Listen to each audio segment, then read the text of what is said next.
हम में से कोई भी जो साईं की भक्ति करता है, जो साईं से प्यार करता है, वो इस जन्म का नहीं होता है। कई जन्मों का बाबा के साथ रिश्ता होता है उस भक्त का। और वो बाबा ही होते हैं जो अपनी भक्ति करने का के लिए हमें चुनते हैं। और बाबा ही चलाते हैं, बाबा ही हमसे जो भी अपनी भक्ति करवाते हैं ताकि हमारे जीवन के कष्ट वो हर सके। साईं जैसा दयालु पूरी दुनिया में कोई नहीं। तो इसी तरह की एक बहुत प्यारी सी एक साईं की प्यारी सी बेटी की लीला और साईं का प्यार, कैसे वो प्यार करते हैं हमसे, कितना प्यार करते हैं, कितनी परवाह करते हैं। तो ये ना एक डिवोटी जो ऑफिस में मतलब किसी ऑफिस में है, तो उनके पास ना एक न्यू कोई मतलब ऐसे कलीग के रूप में मतलब उनसे जूनियर कोई आई। तो ना उनका नेचर ना शुरू ना वो किसी से भी ना मतलब कोई भी उनको ना कंट्रोल करने की कोशिश करता था, मतलब कि थोड़े बात में उन पे एलिगेशन लगा देता है इस टाइप का। तो ये ना साईं डिवोटी थी, तो लेकिन वो साईं डिवोटी नहीं थी, उनको तुरंत गुस्सा आ जाता था। तो एक दो बार ना मतलब झगड़े भी हुए। तो ये देखी ना, तो क्यों नहीं पता नहीं क्यों एक खिंचाव जैसा लगा इन्हें उनकी तरफ, वो जो नई आई थी उनकी कली। तो उन्हें ना इन्होंने उनसे बात की कि तुम ना थोड़ा सा अपने में चेंजेस लाओ।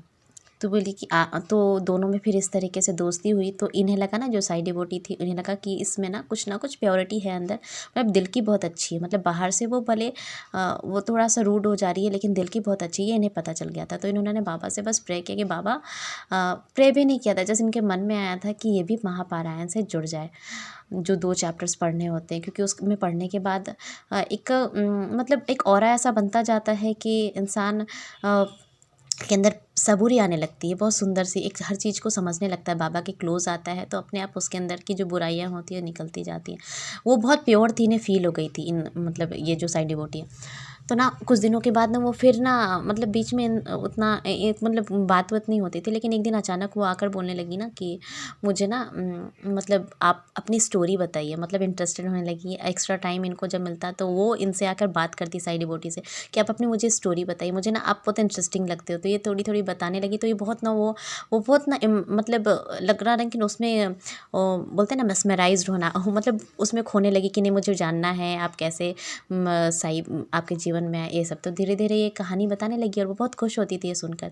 फिर ना उनके मन में आया कि मुझे भी पारायण करना, एकदम से बोल दिया कि मुझे भी महापारायण में जुड़ना है, मुझे ऐड कर दीजिए आप। तो ये महापारायण में क्लास टीचर है, लीडर है, तो उन्होंने उन्हें ऐड कर दिया। उसके बाद ना क्या हुआ, वो बोलती हैं मतलब वो ना हर इंसान को क्या चाहिए होता, हम में से हर इंसान को एक अच्छा साथ चाहिए होता। कुछ प्यार करने वाले लोग, कुछ नहीं, एक दो भी चलेंगे, अगर बहुत प्यार करने वाले लोग। सही साथ नहीं मिलने की वजह से, सही गाइडलाइन नहीं मिलने की वजह से अक्सर लोग बहुत कुछ झेलना पड़ता है जीवन में अगर ना मिले तो वो भी कहती है ना कि काश मेरी आपकी जैसी एक बड़ी बहन होती, ऐसा कहा उन्होंने इन साईं डिवोटी से। तो ये तो बाबा ने सिखाया प्यार करना सबसे। तो बोले नहीं कि मैं भी तो तुम्हारी बहन जैसी हूँ। तो ऐसे इनकी जर्नी स्टार्ट हुई। उसके बाद ना वो ना भले ही मतलब बाबा को नहीं जानती, पर ना इंटरेस्ट लेके पूरे मन से सुनती थी। और जैसे ये बताती ना साईं की कहानी अपने जीवन की, तो उनके ना गूज़बम्प्स होने लगते एकदम से, कि लगता है कितने मतलब जन्मों से बाबा को जानती, इस टाइप का। तो धीरे धीरे क्लोज आए। फिर ना उनका जो न्यू कमर थी, तो उनका बर्थडे 19 नवंबर को था। तो ना उन्होंने इनसे पूछा ना कि मुझे ना बहुत मन करता है कि मैं उनके साथ खुशियाँ बांटूँ ना, जो लोग ऐसे मतलब जहाँ पे जिनको नसीब नहीं होता है, जो जिनको प्यार नहीं मिलता है, ऐसे जैसे कि मतलब ओल्ड एज होम या फिर ऑर्फनेज में, अनाथालय, या फिर ऐसे जगह पे जहाँ पे ना मतलब प्रॉपर केयर नहीं मिल होता है बच्चों का। तो वैसे जगह पे जो डिप्राइव्ड बच्चे हैं, तो वैसे जगह पे मुझे जाके अपना बर्थडे सेलिब्रेट करना है, मुझे ना खिलाना है बहुत लोगों को। तो ऐसा उनके मन में था, मतलब कि ऐसे। तो इनसे पूछा तो इन्होंने इनको इतना आइडिया नहीं था, तो क्योंकि ये अगल बगल ही ऐसे मिल जाते हैं, तो कभी वैसा जा कर के नहीं किया था इन्होंने। तो उन्होंने कहा कि मुझे करना है। तो वो ना खुद ही पता लगाई कि ऐसा जगह कोई है, मतलब ऐसी जगह जहाँ पे हम लोग लोकल जा सके, ज़्यादा दूर भी ना हो। तो फिर वो पता लगाई तो पता चला कि हाँ है, ऐसे कुछ जगह है जहाँ पे हम जाके वहाँ सेलिब्रेट कर सकते हैं। तो ओल्ड एज होम और ये ऑर्फनेज और बस्ती थी, ऐसे बच्चों की, जहाँ पे मतलब एकदम जंगल में, बिरहोर बोलते हैं, वो आदिवासी लोग की जनजाति होती है वहाँ पे, बहुत बुरी कंडीशन में जहाँ लोग रहते हैं। तो वहाँ जाने का मौका मिला, तो ना जाने का मौका मिला उससे पहले सारी तैयारियाँ, मतलब वो अकेली बहन है और उनके 2 भाई हैं, तो उनको, और मम्मी है, पापा हैं उनके घर पे, तो उनको करने के लिए, मतलब घर पे ये करने के लिए मतलब जो सारा पैकिंग करना था, सारा जो स्नैक्स वगैरह थे, और जो मतलब और भी जो खाना का व्यवस्था किया था, मतलब ये आफ्टरनून मील का, तो वो वहाँ पे बोल दिया गया था, वहीं से बनाकर उनको देते थे, सारा उन्होंने किया अपने खर्च पे। और उसके बाद ना सबसे सुंदर बात ना कि उस दिन ना ये लोग को दोनों को छुट्टी चाहिए थी ऑफिस से। तो फिर ना वो पहले गई पूछने के लिए जो मैम थी उनसे। तो सबसे सुंदर बात ये ना कि मैम ने क्वेश्चन भी नहीं किया कि क्यों छुट्टी चाहिए, तुरंत कह दिया। फिर ये जो डिवोटी थी ना, ये भी गई पूछने को। तो ये मतलब कभी ऐसा कभी नहीं होता कि कोई भी तुरंत मान जाए, मतलब ऐसा लग रहा था ना जैसे बाबा ये सब करवा रहे हैं। तो ये भी गई ना पीछे से कि मुझे भी आज हाफ डे में चाहिए, आज नहीं कर सकती फुल टाइम। तो इनको भी मैम ने छुट्टी दे दी, दोनों निकल गए और दोनों साथ में जा कर के ये उनके घर गई। मतलब ऐसे जैसे उन्होंने कहा था ना कि मुझे बड़ी बहन चाहिए, तो बाबा ने लगता है कि उनके लिए व्यवस्था कर दी थी इनको। ये गए, फिर इन्होंने समोसे वगैरह और जो पेस्ट्रीज़ वगैरह बहुत सारे पैक करवाए, जितने मतलब 60 बच्चों के लिए, और भी मतलब ये सब करवाया। उसके बाद साथ में उनके साथ मिलके पैकिंग वगैरह करे। और ना जैसे ही, मतलब ये लोग ऑटो से जा रहे थे, तो ऑटो में जैसे ही राइड करा ना, जैसे ही बैठे तो बाबा दिखे, मतलब पीछे से एक गाड़ी आ रही थी, फिर आगे गए दो, मतलब जैसे जैसे वो ऑटो को बाबा फॉलो करते जा रहे हैं, मतलब थोड़ी थोड़ी दूर में बाबा ने इतने दर्शन दिए, मतलब उनके घर तक जाते हुए। वहाँ तो घर चले गए, फिर पैकिंग वगैरह करे। उसके बाद जब वापस वो वहाँ से घर से लेकर जब ये लोग रास्ते में जा रहे थे, तो इनको उनको तो नहीं समझ में आ रहा था अभी, जो इनकी मतलब वो कलीग है, लेकिन इनको चूँकि बाबा को जानती पहले से, इनको ना बाबा ने कम से कम उस दिन, ये बताती हैं, 30 to 35 टाइम्स दर्शन दिए। मतलब लग रहा था ना कि बाबा ही जैसे लेके जा रहे हैं।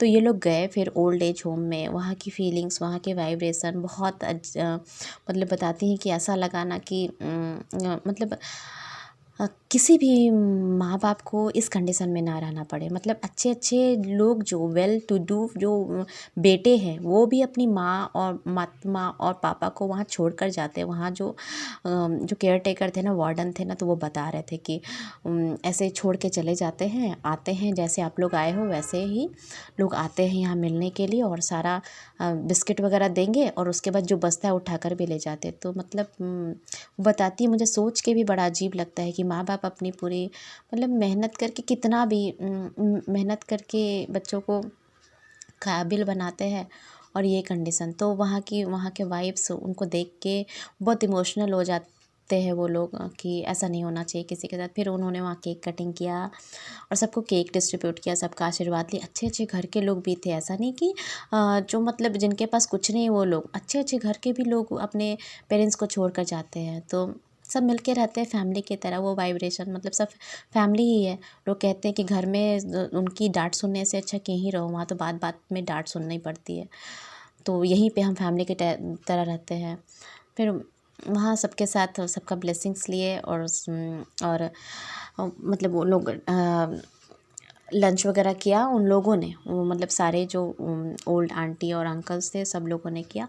और फिर वहाँ से फिर ये लोग गए वहाँ ऑर्फेनेज, और नहीं बस्ती, जो बिरहोर बस्ती बोलते हैं आदिवासी लोग के, वो ट्राइब्स, शेड्यूल ट्राइब के बच्चे थे। तो वहाँ पे भी बहुत सारे बच्चे थे, मतलब ऐसे ऐसे बच्चे कि लेकिन सबके चेहरे पे बहुत खुशी थी। ये गई केक काटी, सारे बच्चे बहुत खुश थे, सब हल्ला कर रहे थे। मतलब माहौल क्या ही बोला जाए, वो सब तो वो फीलिंग थी, वो जो उन्होंने कहा कि मैंने जिया, मुझे बहुत अच्छा लगा, ऐसा कहती है। उसके बाद ना वहाँ बच्चों को केक कटिंग करके सारे बच्चों को केक डिस्ट्रीब्यूट किया। फिर वहाँ पे सारे जो स्नैक्स के पैकेट थे सबको दिए, सब खुश हो गए एकदम से। और फिर वहाँ से लगा, कहती हैं कि ऐसा लगा कि जैसे दिन ही बन गया। और मतलब एक जो खाते हैं हम उन्हें तो खिला सकते हैं, कभी कभी खुशियाँ उनके साथ भी बांटनी चाहिए, वो कहती हैं, जिन्हें नहीं नसीब होता इस तरह का माहौल। अब बाबा के सामने तो सब बच्चे, पूरी दुनिया बाबा की है, तो बाबा के लिए तो सब बच्चे बराबर ही हैं, ऐसा वो कहती हैं। उसके बाद ना वहाँ से आने के बाद वो जो इनकी कलीग थी बोली कि चलो अब हम लोग रेस्टोरेंट जाते हैं। तो ये बोली कि नहीं नहीं, और उनको ना साईं मंदिर पे जाने का मन था कि चलिए ना, वो कभी नहीं गई थी, तो बोली चलिए ना आज हम लोग साईं मंदिर जाते हैं, मुझे जाना है आज किसी भी तरह। तो उस समय ना 4 o'clock को इवनिंग में वो टेम्पल खुलती है, लेकिन उस दिन ना मतलब 10 मिनट बचे हुए थे 4 o'clock होने में। तो ये बोलती वहीं पास में एक रेस्टोरेंट था अच्छा सा, तो बोली कि चलिए चलो। तो ये बोली कि नहीं नहीं नहीं, टेम्पल खुलने का टाइम हो गया है। तो बोली नहीं जाएंगे, रुक जाओ अभी। तो बोली नहीं, चलना है चलना है चलना है चलना है। तो ये जिद करने लगी, तो फिर वो चली गई साथ में। तो गई ना, तो रास्ते भर तो वो जो डिवोटी है, जो साई डिवोटी ऑलरेडी है, तो उनको तो बाबा ने कम से कम 35 टाइम्स अपने दर्शन दिए। तो ये सोच रही थी कि इनको मिल रहा है, मुझे क्यों नहीं मिल रहा है, जानती नहीं थी बाबा को मतलब ऐसे। तो ये क्या हुआ ना कि जैसे ये लोग लिफ्ट से 3rd फ्लोर पे गए, जैसे ही मतलब वहाँ पे मतलब जा रहे थे ऊपर रेस्टोरेंट में, तो लिफ्ट से गए तो 3rd फ्लोर में पहुँचे ना ये लोग। तो जैसे ही वो लिफ्ट का डोर ओपन हुआ ना, तो ना बाबा कम से कम 3 फीट के बाबा, 3 से 4 फीट के बाबा, बड़े से बाबा, एकदम बड़ी सी फ़ोटो बाबा की सामने ही, ऐसे लगा ना जैसे कि बाबा ना वेलकम कर रहे हैं। मतलब वो बताती है वो फीलिंग मैं शब्दों में नहीं। तो ये डिवोटी की नज़र नहीं गई, पहले उन्हीं की नज़र गई, मतलब वो जिनका बर्थडे था उनका नज़र गया, और ना उनकी आंखों में आंसू आ गए एकदम से कि ऐसा कैसे, मतलब कि लग रहा है कि ऐसे वेलकम कर रहे हैं। फिर उन्होंने बाबा के साथ फ़ोटोज़ वगैरह, सेल्फीज़ वगैरह लिए, बहुत प्यारे प्यारे पिक्चर्स आए। मतलब लग रहा था कि बाबा जैसे उसके बर्थडे को पूरा सेलिब्रेट करे, क्योंकि उनकी इंटेंशन अच्छे थे ना। तो फिर बाबा ने मतलब दिन बना दिया उनका, बाबा ने वेलकम किया एकदम से। और उसके बाद इन लोगों को जो खिलाना था अच्छा सा पनीर रोल वगैरह खिलाया, ये बताती है। उसके बाद वहाँ से निकल कर मतलब बहुत सुंदर वो दिन था, ये बताती है, बहुत सुंदर कि वैसे अनुभूति मतलब बाबा हमें वैसा दिन फिर से लाए, ताकि हम फिर से बाबा मतलब बस वो दिन जी पाए। तो उसके बाद वहाँ तो हो गया, ट्रीट वगैरह हो गया। और उसके बाद ये लोग गए साईं मंदिर। साईं मंदिर से इन्होंने उदीली, बाबा को प्रणाम किया, बाबा को थैंक यू किया। और उसके बाद पूरा दिन बनाया इसके लिए मतलब बाबा को बहुत ग्रैटिट्यूड एक्सप्रेस करती हैं। तो यही बात है कि बाबा का रिश्ता ना हम भक्तों से कई जन्मों का है, इस जन्म का नहीं है। और कैसे वो अनजान बाबा को जानती भी नहीं थी, लेकिन बाबा कैसे उनका बर्थडे मना दिया, उसके बाद से ना वो साईं को धीरे धीरे, अभी उतना नहीं जानी है, लेकिन धीरे धीरे धीरे धीरे वो सीख रही हैं, बाबा को समझ रही है। वो याद आ जाएगा, एक टाइम आता है जब इंसान पूरा मतलब बाबा में हो जाता है, वो धीरे धीरे हो रही हैं। और उन डिवोटी को ना बहुत सारी ब्लेसिंग की ज़रूरत है अभी उनके लाइफ में। बहुत ऐसे तो सबके लाइफ में बहुत प्रॉब्लम होता है, लेकिन उनके भाई ना ड्रग्स एडिक्टेड हो गए हैं बहुत तरीके से, दिन से उन लोगों ने बहुत कुछ करके थक गए। अब बस बाबा ही जो कर सकते हैं, ठीक कर सकते हैं। तो जितने भी चैनल पे लोग सुन रहे, एक बार बाबा को अर्जी लगा देंगे। हमारे मतलब मैं अपनी तरफ से कुछ ऐड करना चाहती हूँ। हम लोग सब सोचते हैं ना कि पैसे कमाना बहुत मुश्किल है और अच्छी लाइफ जीना बहुत मुश्किल है, ऐसा नहीं है। पैसे कमाना आसान है, और पैसे कमाने के साथ अच्छी लाइफ तभी इंसान जी सकता है ना, जब वो किसी एडिक्शन में ना फंसा हो। मतलब पैसे कमाना आसान है, लेकिन उस पैसे को कहाँ खर्च करना है ये हमें आना चाहिए। एडिक्शन फ्री लाइफ जिसकी है ना, किसी चीज़ का भी एडिक्शन नहीं होना चाहिए। इंसान को ना ईश्वर की भक्ति में अपना समय देना चाहिए, कितना भी बिजी शेड्यूल क्यों ना हो। हम हर काम करते हैं सुबह से लेकर रात तक, तो उस रूटीन में भगवान के लिए समय ज़रूर होना चाहिए। सुबह में ना अपने बॉडी को, अपने माइंड को, बॉडी को नहीं माइंड को, माइंड अगर हेल्दी है ना तो बॉडी ऑटोमेटिक हेल्दी हो जाता है। तो सुबह में थोड़ा सा समय ईश्वर की भक्ति के लिए ज़रूर निकालना चाहिए। तब ना मतलब हम जब ईश्वर की भक्ति के लिए समय निकालेंगे ना, तो ईश्वर से आसक्ति हमारी बढ़ती है, तो संसार के चीज़ों से ना आसक्ति घटती है, तो उससे ही जीवन अच्छी हो सकती है। कलयुग में अगर ना हमें सही जीवन जीना है तो फिर भक्ति का रास्ता अपनाना ही पड़ेगा, तभी सही जीवन जी सकते हैं। नहीं तो उस पैसे का कोई मोल नहीं। जब आपके घर में ही लोग अच्छे से नहीं खुश नहीं है, तो क्या फ़ायदा उस पैसे का। तो पहले बाहर की दुनिया को सुंदर बनाने से पहले अपने घर को सुंदर बनाना चाहिए। घर कैसे सुंदर बनेगा, तो ईश्वर से कनेक्ट होकर अपने कर्तव्यों को सही से निभा के ही सुंदर बन सकता है। ईश्वर से कनेक्ट होते हैं ना जो, भगवान उन्हें शक्ति देते हैं। हर किसी के जीवन में, चाहे वो कितने भी पैसे वाला क्यों ना हो, या गरीब हो या अमीर हो, सबके जीवन में अलग अलग तरह के चैलेंजेस है। लेकिन ईश्वर की भक्ति करने से, ईश्वर का नाम स्मरण करने से ना वो बुद्धि देते हैं, चलने की शक्ति देते हैं, हर कंडीशन में वो चला देते हैं। बस इन्हीं सब के साथ जय Sai Ram. Stay blessed, take care.